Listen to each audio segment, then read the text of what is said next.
మనకి జరిగిన monetary policy committee మీటింగ్లో ఆర్బీఐ వచ్చేసరికి రెపో రేట్ అనే దాన్ని 25 బేసిస్ పాయింట్స్ తగ్గించడం జరిగింది. సో ఈ కంటెక్స్ట్లో ఏంటి అని చెప్పంటే మనము ఈ రిలేటెడ్ టర్మ్స్ ఉంటాయి కదా, రెపో రేట్ కావచ్చు, మార్జినల్ స్టాండింగ్ ఫెసిలిటీ కావచ్చు, బ్యాంక్ రేట్ కావచ్చు అండ్ మానిటరీ పాలసీ కమిటీ అనేది ఏంటో ఈ వీడియోలో మనం చూద్దాం.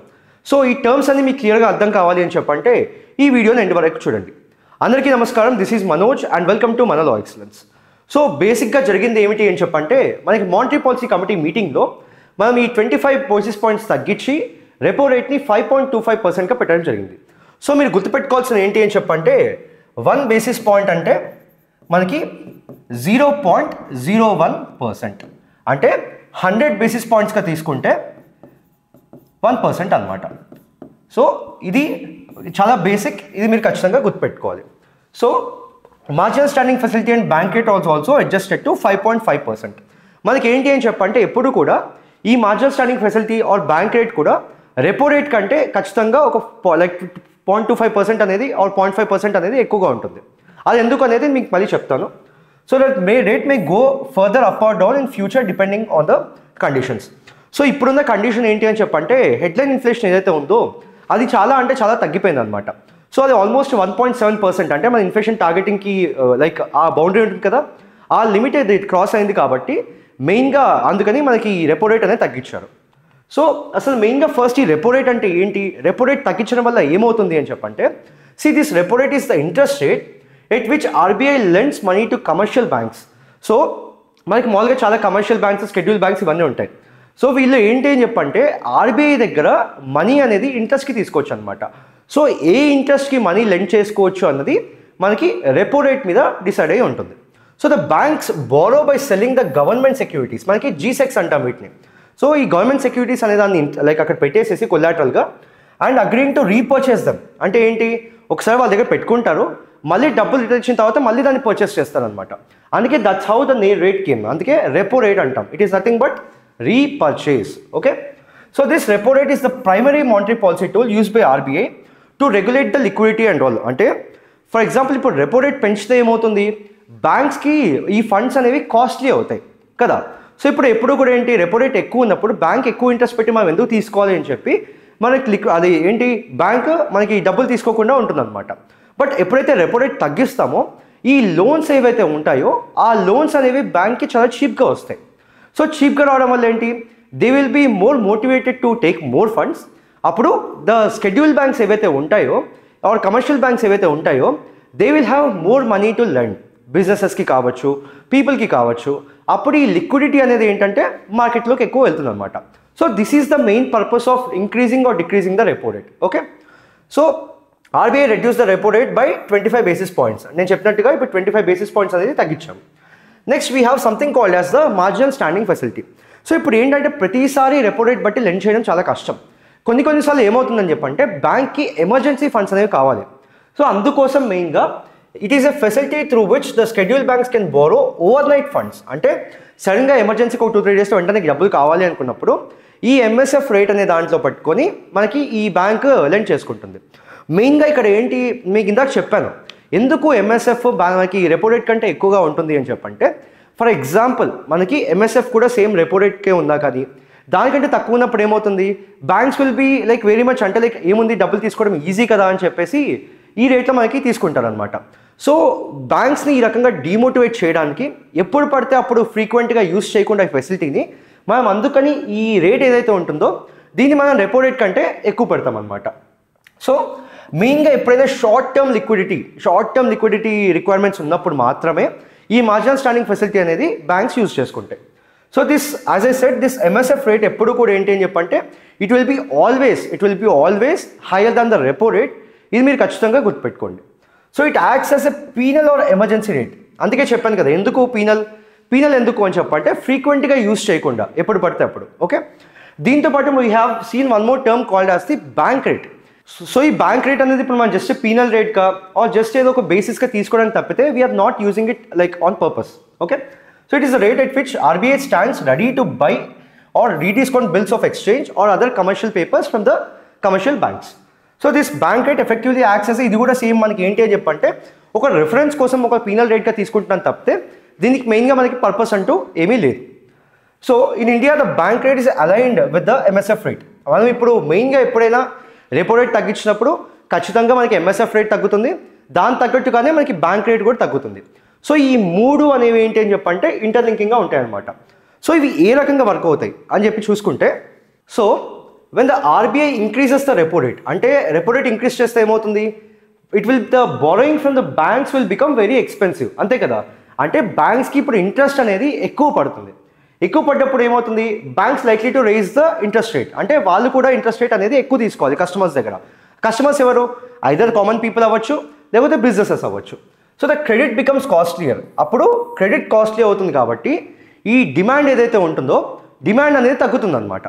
డిమాండ్ తగ్గినప్పుడు ఏమవుతుంది, మనకి ఇన్ఫ్లేషనరీ ప్రెషర్ అనేది తగ్గిపోతుంది. అంటే బేసిక్గా లిక్విడిటీ అనేది బయటికి వచ్చేస్తుంది, ఆ లిక్విడిటీ అనేది లైక్ మనీ అనేది ఎక్కువ మార్కెట్లో ఉండదు. ఎప్పుడు, రెపో రేట్ పెరిగినప్పుడు. ఓకే, సో రెపో రేట్ పెరిగినప్పుడు ఏమవుతుంది, మెయిన్ పర్పస్ ఏంటి అని చెప్పంటే like lending becomes costlier. So when the repo rate decreases, repo rate తగ్గినప్పుడు ఏమవుతుంది, నేను మీకు ఇందాక చెప్పినట్టు మనకి ఈ ఇంట్రెస్ట్ రేట్ అనేది తగ్గుతుంది. So lending becomes cheaper. Lending cheap అవుతుంది కాబట్టి banks will be more likely to what you say lower the loan rates. Loan rates తగ్గినప్పుడు, లోన్ రేట్స్ తగ్గిన తర్వాత ఏమవుతుంది, the credit will be easily available to the people or the customers or businesses. That's how అప్పుడు ఏంటి అని చెప్పంటే మళ్ళీ inflation అనేది మార్కెట్లోకి వస్తుంది. సో ఎప్పుడైతే గవర్నమెంట్కి ఆర్ లైక్ ఎప్పుడైతే మానిటరీ పాలసీ కమిటీకి మనం ఖచ్చితంగా డిమాండ్ పెంచాలి అనుకున్నప్పుడు ఏమవుతుంది అని చెప్పంటే ఈ రెపో రేట్ అనేది అప్పుడు మెయిన్గా తగ్గిస్తారు. సో ఇప్పుడు కూడా మెయిన్ ఇదే జరిగింది అనమాట. ఏం చేసింది RBI or the monetary policy committee అనేది రెపో రేట్ తగ్గించింది. So same MSF or bank rate కూడా ఏంటి అని చెప్పంటే సేమ్ ఇదే రకంగా వర్క్ అవుతాయి. ఇవి మెయిన్గా పీనల్ రేట్స్ కానీ యూస్ చేస్తాం తప్పితే for the reserve needs. So because they are higher than the repo rate, RBI discourages over use. అంటే నార్మల్గా ఇది ఎక్కువ ఉంటుంది కాబట్టి ఆర్బీఐ యూజువల్గా బ్యాంక్స్కి ఇది సజెస్ట్ చేయదు దీని పరంగా తీసుకోమని చెప్పి. So by adjusting the repo rate like ఇండైరెక్ట్గా మనకి ఏమవుతుంది, మీకు ఇందాక చెప్పినట్టు ఈ మూడు కూడా ఇంటర్లింక్డ్ ఉంటాయి అనమాట. సో ఒకసారి రెపో రేట్ తగ్గినా పెంచినా కూడా మనకి ఎంఎస్ఎఫ్ ఆర్ బ్యాంక్ రేట్ కూడా పెరుగుతుంది తగ్గుతుంది. RBI influences the liquidity and credit, thereby attending to maintain the headline inflation. So ఈ monetary policy committee one of the primary objectives ఏంటి అని చెప్పంటే ఈ ఇన్ఫ్లేషన్ అనేది 4% టార్గెట్ బిట్వీన్ +or-2, అంటే బేసిక్గా 2 to 6% అనేది మనం మెయింటైన్ చేయాలి. ఈ మెయింటైన్ చేయడం కోసం కూడా ఈ రెపో రేట్ తగ్గించడము పెంచడం, పాలసీ రేట్ తగ్గించడం పెంచడం లాంటివి చేస్తారనమాట. సో ఇదంతా మెయిన్గా చేసేది ఎవరు అని చెప్పంటే we have something called as the monetary policy committee. మనం ఎందుకు ఈ కమిటీని పెట్టాము, మనం ఎందుకు ఆర్బీఐ కానీ గవర్నమెంట్ కానీ చేయకూడదు అని చెప్పంటే ప్రతిసారి మీరు చూసుకుంటే గవర్నమెంట్ పాలసీ వచ్చేసరికి fiscal policy, but RBI policy వచ్చేసరికి మానిటరీ పాలసీ. ఎప్పుడు కూడా ఏంటి అని చెప్పంటే this monetary policy and fiscal policy should go hand in hand. అంటే ఇప్పుడు ఫర్ ఎగ్జాంపుల్ ఆర్బీఐ మనకి రెపో రేట్ తగ్గించేసింది అనుకోండి. ఓకే, రెపో రేట్ తగ్గినప్పుడు ఏమవుతుంది, more money will go in to the market. అదే టైంకి గవర్నమెంట్ కూడా ఫిజికల్ పాలసీ కింద ఫ్రీబీస్ ఇవ్వడము ఆర్ స్కీమ్స్ పెంచడం లాంటివి చేస్తే మార్కెట్లో మనీ అనేది చాలా ఎక్కువగా ఉంటుంది.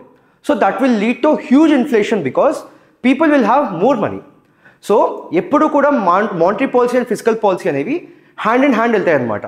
మెయిన్గా మనకి గవర్నమెంట్ ఈ ఫ్రీ స్కీమ్స్ అని ఎప్పుడు చేస్తుంది, ఎలక్షన్స్ అప్పుడు ఎక్కువగా ఇస్తుంది. సో దట్ ఏంటి అని చెప్పంటే ఓట్స్ రావడం కోసం, అంతే కదా, to do welfare for the people. ఈ ఫ్రీబీస్ అనేది సోషల్ సెక్యూరిటీ కోసం ఇస్తూ ఉంటారు. సో అప్పుడు ఇచ్చినప్పుడు ఆర్బీఐ ఏం చేస్తుంది, RBI will Titan the monetary policy. అప్పుడు రెండు కూడా కంపెన్సేట్ అయ్యి ఇన్ఫ్లేషన్ అనేది మనకి కంట్రోల్లో ఉంటుంది. As we discussed in the percentage like 4% +or-2%లో ఉంటుంది. So this is a statutory body responsible for deciding India's benchmark interest rate. దీన్నే మనం రెపో రేట్, పాలసీ రేట్ అని చెప్పి అంటాము. సో ఈ డిసైడింగ్ జాబ్ అంతా కూడా ఏంటి అని చెప్పంటే మనకి చేస్తున్నారు అనమాట. It is constituted under the reserve bank of India act of 1934.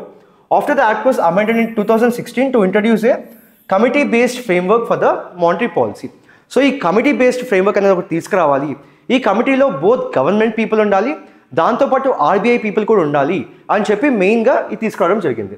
So main official aim వచ్చేసరికి to maintain the price stability while keeping in mind the objective of the growth. అంటే మనం జస్ట్ ప్రైజెస్ మాత్రమే మైండ్లో పెట్టుకుంటే ఏమవుతుంది, growth compromise అవుతుంది. ఎందుకు, ప్రతిసారి కూడా some inflation is very much desirable for growth or for any country or the economy. అందుకే ప్రతిసారి ఇన్ఫ్లేషన్ మనం తప్పుగా చూడకూడదు.